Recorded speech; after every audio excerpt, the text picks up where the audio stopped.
Good morning, and thank you all for coming.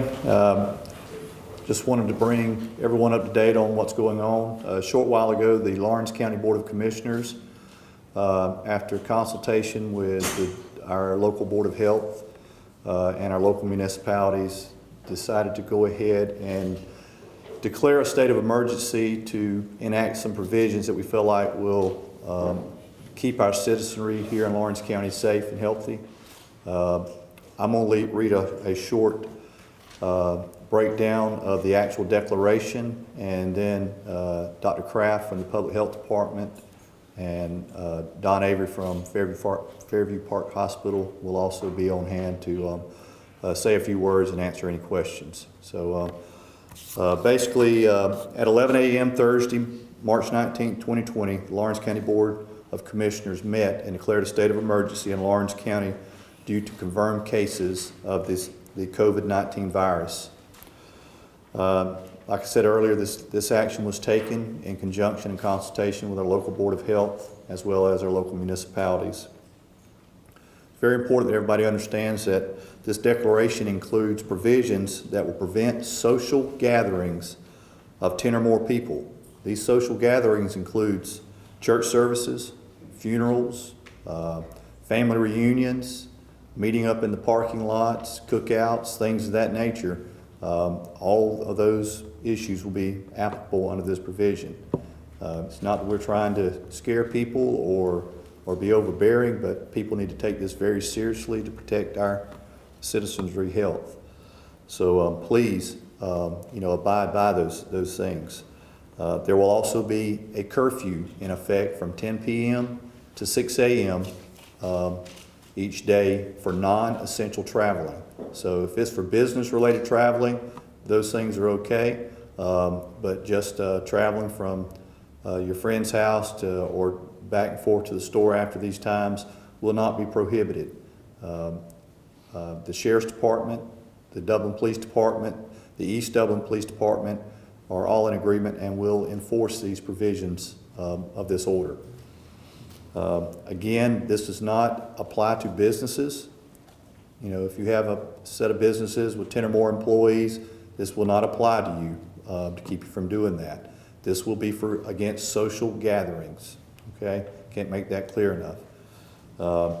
We hope everybody abides by this declaration, and we hope that very soon we can cancel this declaration. But until that time, you hear from anybody else, it will be in full force. I'm going to turn it over now to Dr. Thomas Kraft of the District Public Health Department. Hi, my name's Dr. Thomas Kraft, and I'm the District Health Director for the South Central Health District, which is one of the 18 public health districts in the state of Georgia. I wanted to begin by saying that we've had 2 positive Georgia Public Health Lab confirmed cases of COVID-ID or coronavirus 2019. Both of these are residents of Lawrence County, and both of them are currently being treated at Fairview Park Hospital. According to our procedures, all close contacts are being followed closely by the Department of Public Health surveillance protocols that we have in place, and we'll continue to monitor each of those contacts extremely closely to monitor for signs and symptoms and respond as appropriate. I would say at this time there's no known source identified for these cases.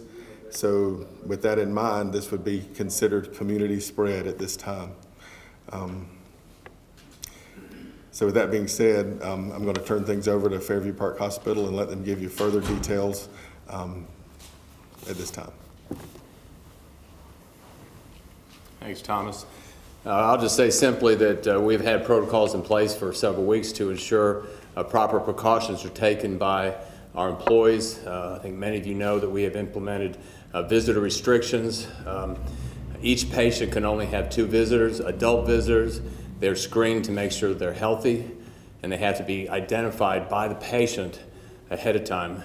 If a patient is suspected of having COVID-19, or if they've been identified as having COVID-19, they will be allowed 0 visitors. In our emergency department, we're allowing only 1 visitor per patient, and again, adult patients only, so you have to be 18 or over to visit anybody in the hospital.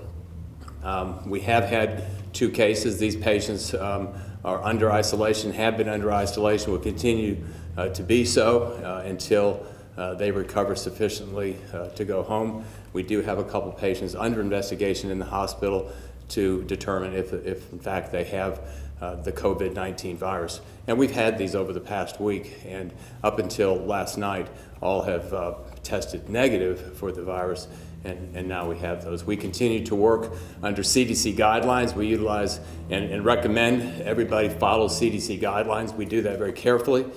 We work very closely with Dr. Kraft and Jennifer and their staff at public health locally, as well as state organizations, Georgia Hospital Association, et cetera. So we're taking, again, all those precautions to ensure that our employees, our medical staff, visitors who come through are as safe as humanly possible. So be happy to answer any questions. Can anybody address like how many people have been tested in Lawrence County so far? I'll comment. All testing is done through the health department. We only test somebody who is an inpatient, but those, of course, sent to the health department. I don't know those numbers. Are you still allowing, while you're at the podium, Don, are you still allowing people to enter 2 locations? Or where does one, if they have an emergency, enter? Do they enter the emergency room? We have a single location at the emergency department, so all visitors, all patients go through that single entrance. On the emergency room side of the hospital, that entrance, we have screeners there. Every single person who comes in will have a temperature taken. Every single person will be determined if they are on a visitor list, which is updated multiple times daily. And of course, if there are patients, then they'll go through the ER.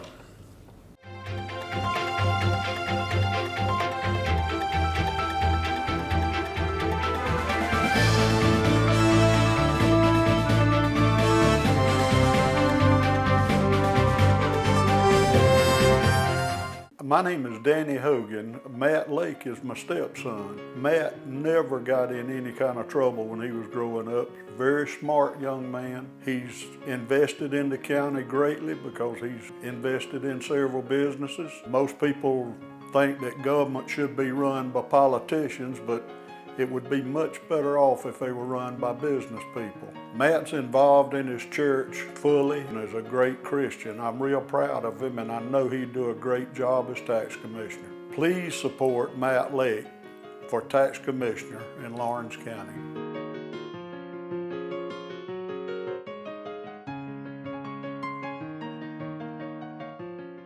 We're here at Roach Farm and Garden. It's St. Patrick's season. Got ducklings and bunnies. Even got the brooders, pens, hutches, feed, and all the accessories to raise them up right. Rhode Island Red, Broad Rock layer chicks. And to treat your yard already existing, we've got all the weed killers and fertilizer you can buy. Time to put out salt blocks, we got them in stock. Still got time to plant trees, we have persimmon, sawtooth, peach, pear, apple, even got muscadine and blueberry bushes. We got something for everybody. Still feeding deer? We carry ADM, Antler Extreme, 4S, and 4S Draw. Still got corn at $5.95 a bag. Planting a garden? We got new plants arriving daily and a greenhouse full of started veggies, not to mention any seeds you need. Full line of Carhartt clothing. We even got select Carhartt pants, $25. Look for a full line of twisted boots coming soon. Having yard problems? We got all the grass seeds you need. So come see us at Roach Farm and Gardens. We got 2 locations, Wrightsville and Dublin.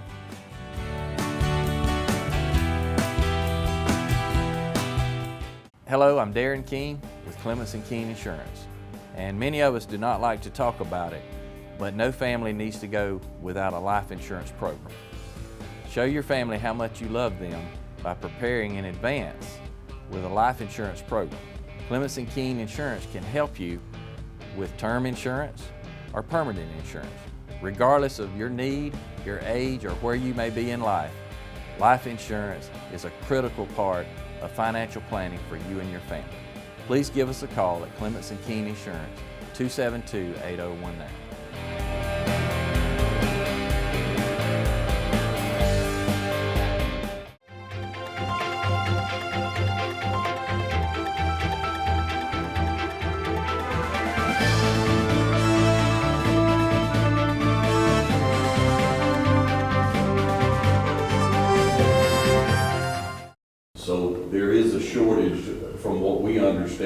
thermometers because people realize that's one of the first things that come about.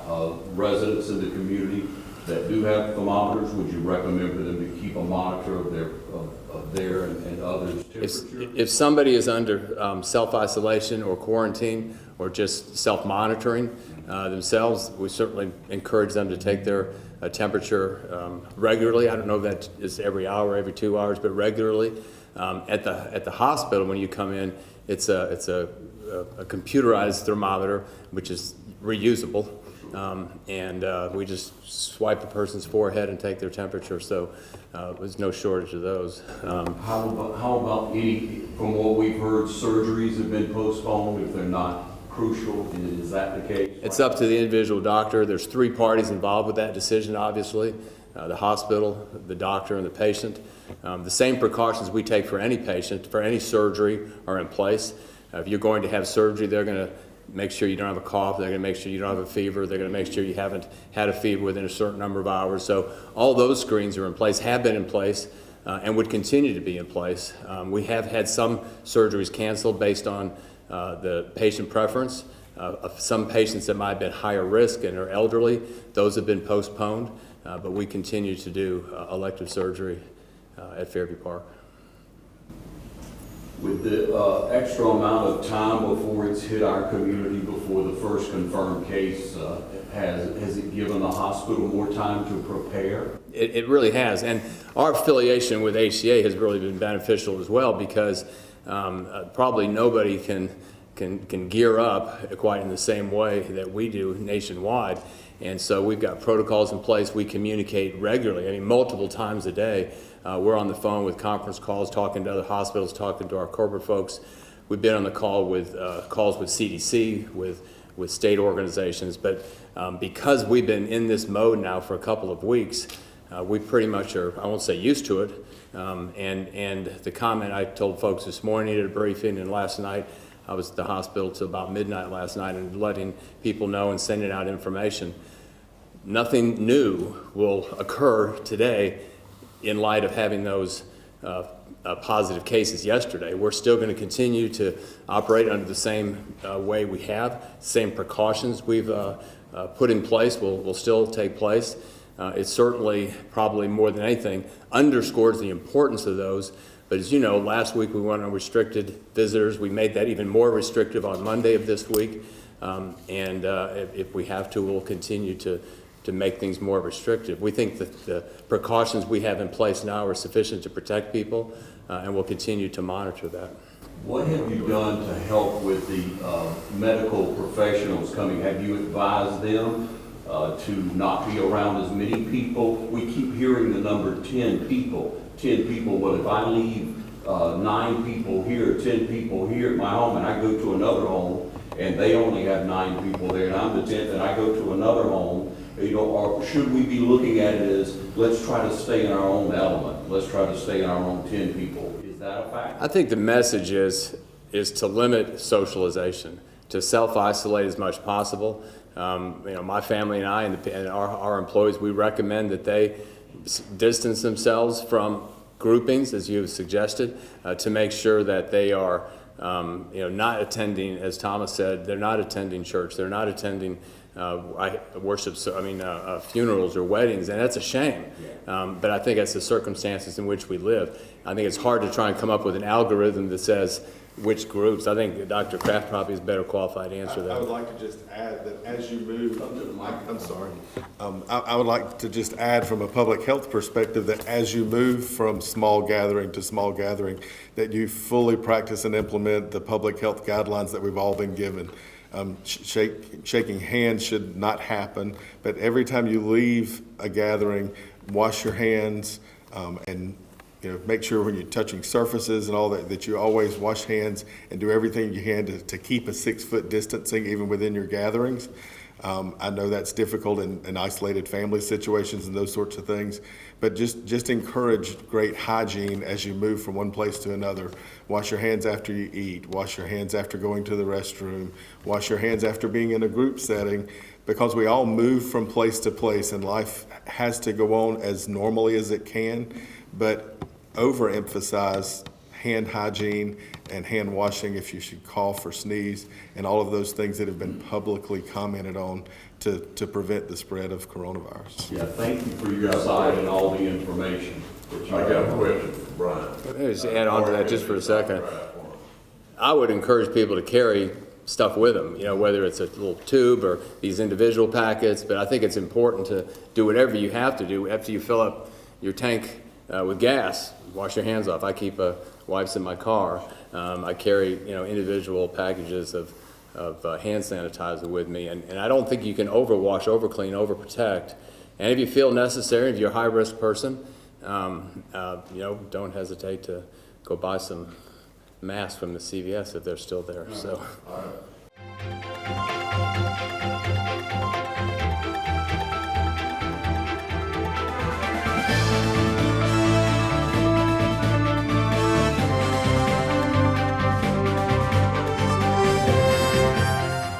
Hello, I'm Sheriff Larry Dean of Lawrence County. 4 years ago, I made you some promises. 3 that I'm especially proud of.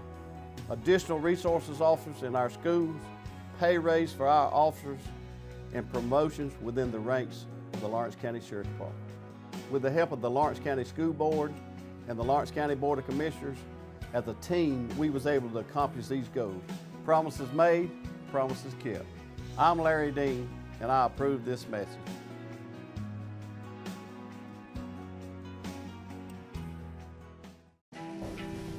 Hurry home, boys.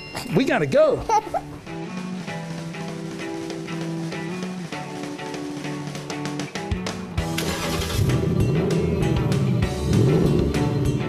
Oh, we're racing. Let's see what you got, boys.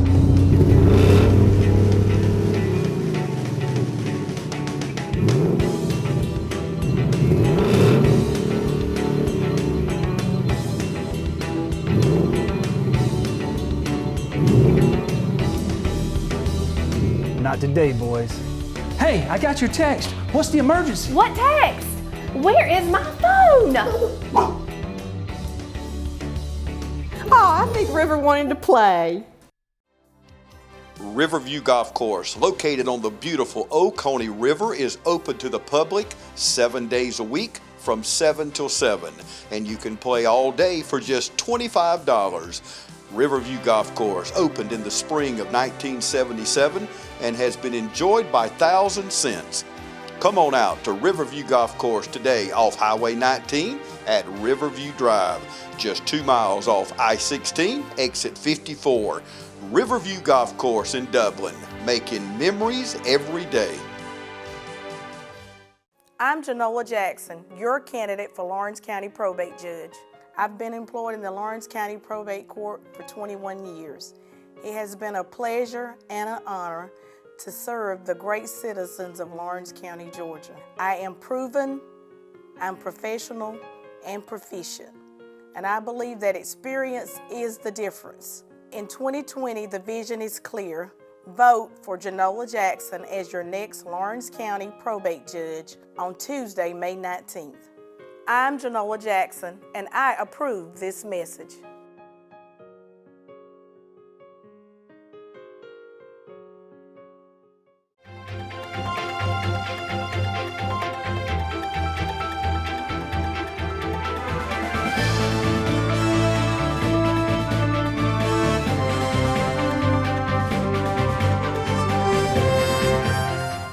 Yeah, Phil. Wartime Craft, Chief One, Dr. Craft.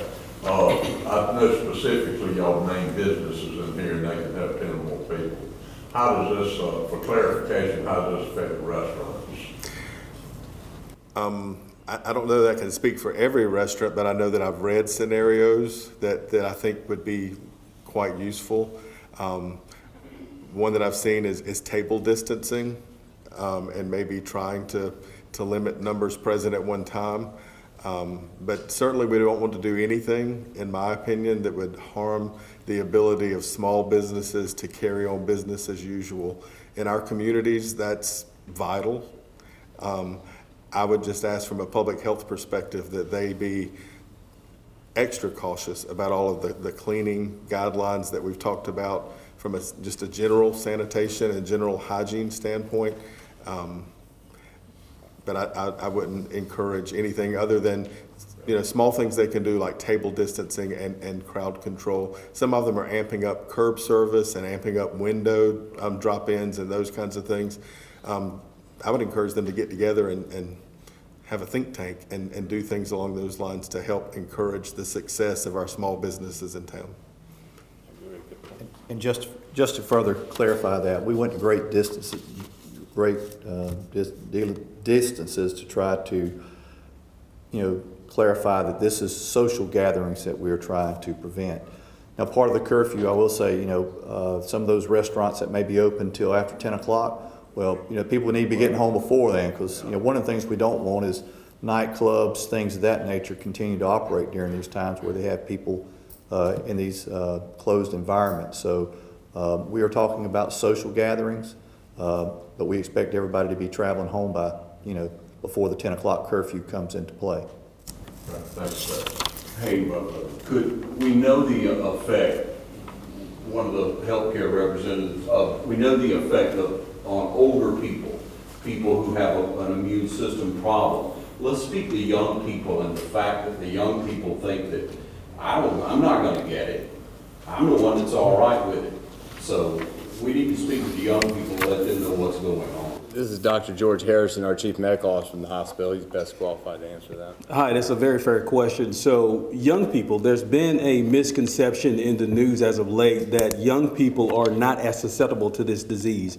I'm here to say that they are just as much susceptible as old folks. It's just that when you get older, the complications of this disease are far, far worse. Young folks, we are starting to see out of China now, about 36% of them will have mild symptoms. Maybe another 25 to 30% of them will have lower respiratory tract symptoms like CHF, and about 6 to 10% of them did experience pneumonia.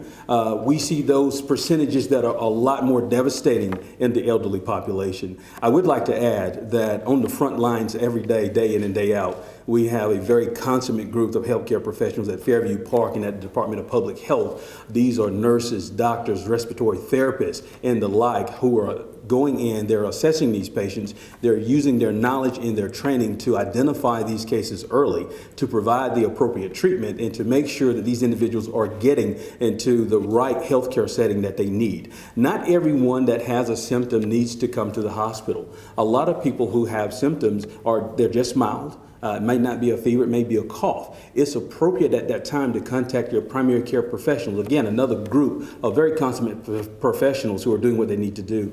It's appropriate at that time to contact your primary care physician to get direction on what the next step should be. We've identified with the public health that we have testing algorithms that we utilize if you were to contact your PCP and you need further care. If you have a high fever, if you have severe shortness of breath, if you feel like I just got to get this evaluated, by all means, the emergency room is the place to go. There are things that we could do there. Sometimes when this disease strikes, it moves pretty rapidly, and you can go from a feeling of good health or a condition of good health to a condition to where your health has deteriorated pretty fast. So if you are on that border and it looks as if these symptoms are progressing and are not improving, at that point you do need to seek medical care at the hospital.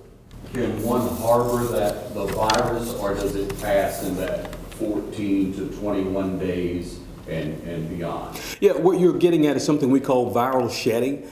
Typically, it takes about 5 to 6 days before the virus actually shows up in your body, and that's the average length of time. That time can expand up to 14 days, which is why if you've had primary contact, you want to isolate or quarantine for at least 14 days, you see. There are some people who the virus hangs on to them a little bit longer, and they shed it through like stool and things along that line, but after that 14-day mark is not as contagious as it was when you're showing the predominance of symptoms. Doctor, did you say that in cases in China that young people who had the virus suffered some long-term effects from having it? Yes, the reports that we're hearing is some of the individuals who are young that get this disease and they went down a path to where there was severe respiratory compromise, let's say severe lower tract disease. We're seeing some signs of fibrosis in those children, and it's unknown at this time what will be 10 years from now. We know the initial stages, there is some preliminary scarring, perhaps some fibrosis, but the lungs are forgiving to a point, and I can't say that that would be the predictive disease years in the future.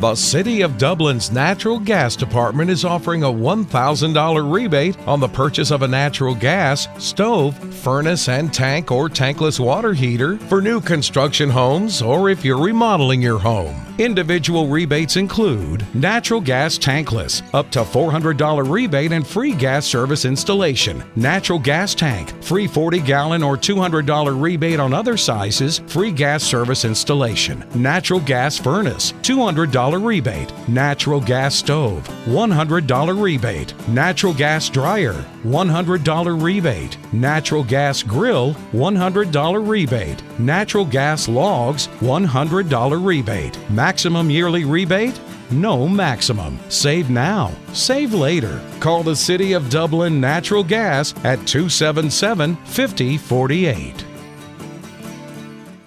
There's a new place for senior care. A place with 24-hour valet service and a boutique salon. A place with all-day arts and crafts. It even has a day spa. A place that's so much like home because, well, it is home. Home Instead Senior Care, when you need personalized care in the comfort of home. Imagine a life-changing injury. Imagine the fear and unknown. The Houston Clinic Sports Medicine Team, the only physicians in the area with advanced certification in orthopedic sports medicine, treats sports injuries with innovative techniques. The Houston Clinic has helped nearly 1 million athletes live without pain. Imagine getting back in the game. Imagine the best game of your life. The Houston Clinic Sports Medicine Team.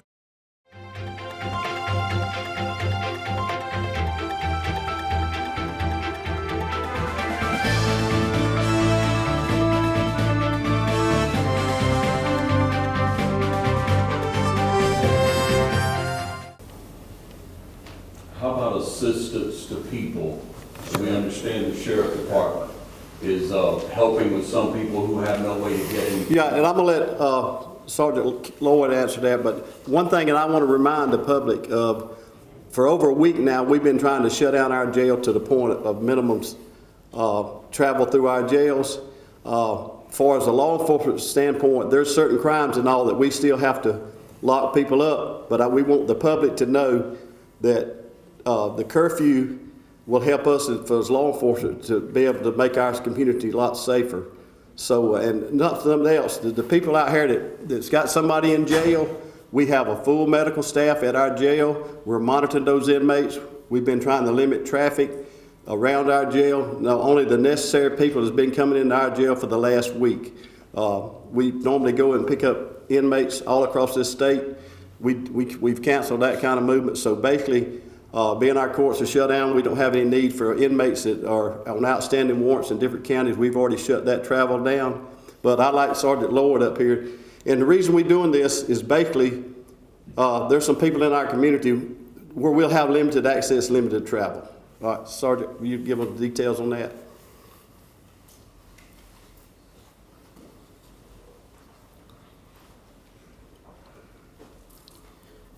Right now, we've got in place as far as trying to get the essential supplies to people who need the items, or the people who have any kind of, I guess they're considered the high-risk area. What we're doing right now is using deputies on duty and off duty to try to get supplies. We'll do the shopping for them. Originally, when we started this, we did not have funds, so the people were expected to pay for the items, but we just did the shopping and the delivering. Since then, we've had a very few small donations that we can help people with if they are extremely in need of any kind of financial assistance to get those bare necessities. Then we're offering the service to do that. What do they do? What's the process? They can, the preferred way right now to try to keep track of everything, because everybody who's helping in this also are tasked out doing other jobs, is to directly message our Sheriff's Office Facebook page.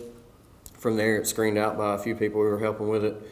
We get the list down, and we'll pass it down to whoever in need. Obviously, some people don't have Facebook. They can call me directly or text me, which is preferred. So again, we can keep track of everything through text message at 478-488-0400.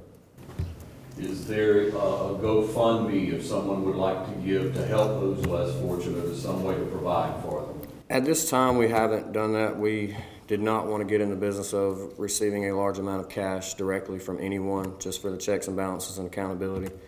At this time, I was writing people down who want to donate money. Once we, I guess, identify a case who really needs the money or needs the essentials, we handle that case by case with the people needing it and the people offering the money, and then try to provide the direct documentation and allow them to, I guess, repay us for those items. That way there's nothing going on that could be construed of collecting cash. And mentioned too about will be a uniformed officer. Yes. You'll be easily identified. Don't get caught up in these scams. We realize that a large population that we're trying to reach with this are older, or the elderly people. Our fear when we started this was people coming in and posing as us, or saying that they were there on our behalf, collecting money, and then not actually returning with any of the items. So that's one thing we have put into play, is if we're the ones that are providing the service, we'll be in a clearly identified uniform. Would someone speak on the fact that there is not a shortage of food? Everyone we've contacted through the station says there's no shortage. A lot of people are stocking up a lot. I don't guess there'd be anyone to speak on that.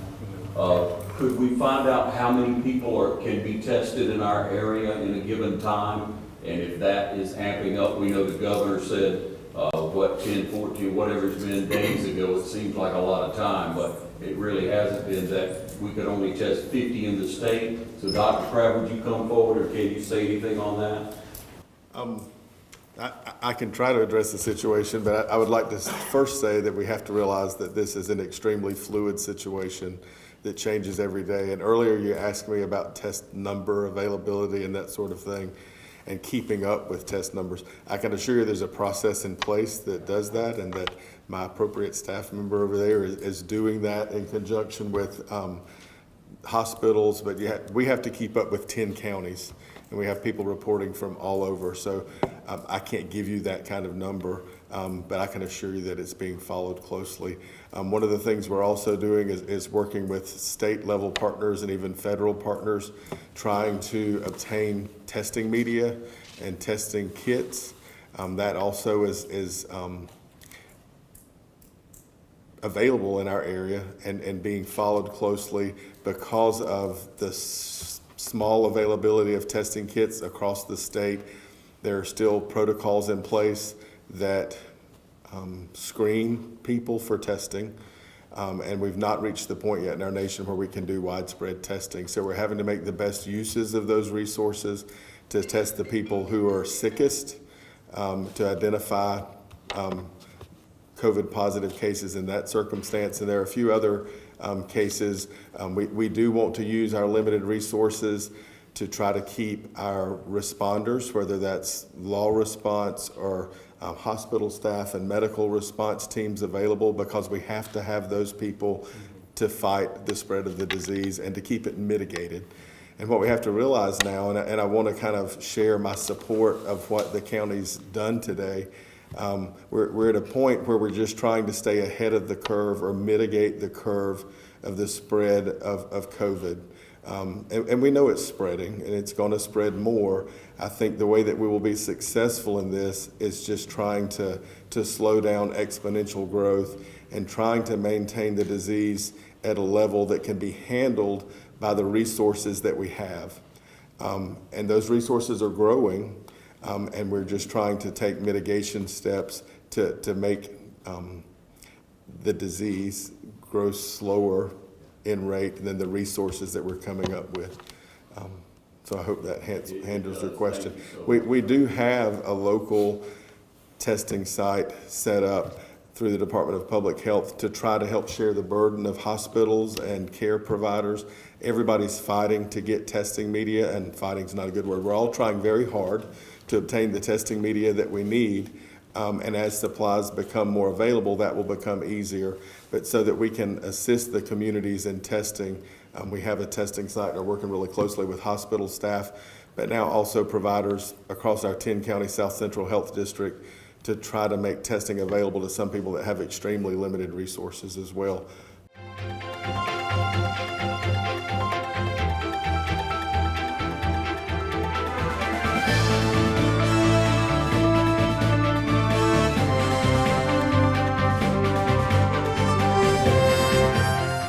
It's Chevy Truck Month at Dublin Chevrolet.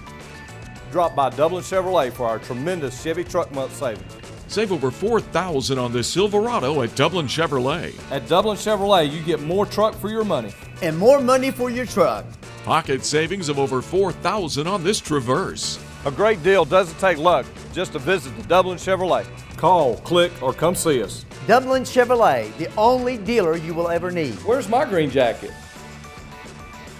I'm Eric Shepard, and I want to be your next school board member for District 2. My decision to run for school board for Lawrence County was simple for me. I have a vested interest in the schools of Lawrence County. I'm running to be your school board member in District 2 because I want to serve every child in every school of Lawrence County. I have 2 kids, both are in school in the Lawrence County school system. My wife is a 4th grade math teacher at Northwest Lawrence Elementary. I'm a volunteer coach for Dudley Little League. I also serve as a life group leader in the student ministry at Dudley Baptist Church. I love children, and I want to serve you as the District 2 school board member for Lawrence County. I want to make our schools the best in the state of Georgia. I am a product of the Lawrence County schools, and I want to serve you as the next school board member in District 2.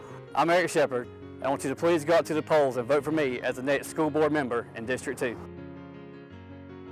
I'm Eric Shepard, and I approve this message. From humble beginnings with a desire to serve the Dudley community, Bank of Dudley has grown to 5 locations, serving Lawrence, Twiggs, and surrounding counties. Serving our community since 1905, the Bank of Dudley is looking forward to its 2nd century of community banking. Drop in today to any of our 5 locations: Jeffersonville, Dudley, East Dublin, Veterans Boulevard, and downtown Dublin. Bank of Dudley, member FDIC, and an equal housing lender.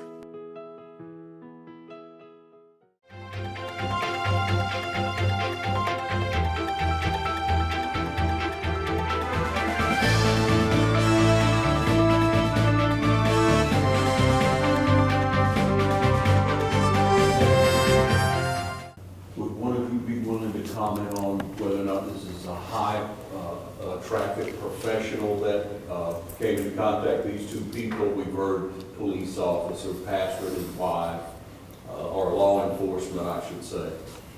We really can't tell you anything about the people. They are not public safety officials or public safety employees. But I want to reiterate something Dr. Kraft said, and that is about the testing. Anybody can get tested, but you have to go see a primary care doctor and get an order for that test. You can't just show up and say, I want this test. And you'd have to have that to go through the health department's screening location. And I think it's important to note that the hospital is not a testing site. We do not do any outpatient testing at all at the hospital. The only time we will test a patient suspected of having the virus is if they have symptoms that require hospitalization. So they'd have to already have pneumonia or have such severe symptoms that they require admission to the hospital otherwise. If they come to the hospital and have certain symptoms and don't need to be admitted, they would be sent home and asked to self-isolate, to quarantine themselves, etc. Because again, it's a virus and it can only be treated with supportive therapy, not with a specific drug that's going to cure them of that. And I think that's important for people to realize that. The first place they should go is their primary care doctor. So the patients that you kind of saw, I heard this morning that they were symptomatic. So did they come to you with the symptoms? So if somebody comes to the hospital with symptoms, everybody who comes to the hospital, any of you today come to the ER, come to the hospital, you'll go through that entrance and you'll be screened. You'll be asked some questions, your temperature will be taken, and if you have symptoms, you're sick and you feel like you're required to the ER, now if I had those symptoms, I'd go see my primary care doctor, and that would be my recommendation to everybody. If they go to the ER, then they would be put in a mask, they would be treated with precautions, and certain testing would be done, and depending on what their symptoms are and the severity of those symptoms, it's more likely that they will be sent home. And sent home to, again, stay at home, just as if you have the flu. Most people that have the flu don't get hospitalized. Even if you come to the ER, you're probably going home fairly soon to take care of yourself and rest and drink fluids and things like that. And that's what the CDC guidelines are. That's why we emphasize the CDC guidelines. We need to make sure that people are kind of taking care of themselves or seeing their primary care doctors so the hospital emergency room can be used appropriately for those who really need it. I think, again, to emphasize Dr. Kraft's point about this testing, it is available, but we don't need to do mass screenings. And it's not available like the flu screen. There's no shortage of flu screening material, but there is for the testing right now for COVID. There may not be a year from now, but there is today. Can you update us on the current condition of the COVID-19 patients? No. Is there an online questionnaire site that we've heard about? Is it forthcoming, or is there one now that you go on, you fill out the application, you qualify, and then one would reach out to you and tell you where to go next? Is that in the process, or is it new? There's a statewide process in place that's been in place for other notifiable diseases for a long time. And physicians are aware of that, healthcare providers are aware of that. 1-866-PUB-HEALTH is a statewide number that can be used by providers. One of the things that we have done locally, because of the myriad numbers of calls that state line is dealing with, is we've tried to establish a hotline for our local providers in our 10-county area to try to somewhat bypass the backup in the state line. And we've communicated with all the providers in our area to the best of our ability about the availability of that. So they know how to reach out and have us help assist testing. We're going to cut off all the questions now. We've got some other meetings we have to go to. Have we got a little more information we need to put out there about the donations? So we'll give them that information about trying to get people. This will be the last thing. Just one quick thing that I failed to mention earlier as far as donations to the program of the Sheriff's Office. Serenity Hospice is a drop-off location for essential items, goods, toiletries, or anything like that. If you want to drop that off there, we will get those items out to the people who need it to help offset costs. Yeah, Lance. Just right quick, it's a great program the Sheriff's Department is doing. The Dublin Police Department is also doing the same thing if you live in town here. It's for information on it, go to the Dublin Police Department's Facebook page.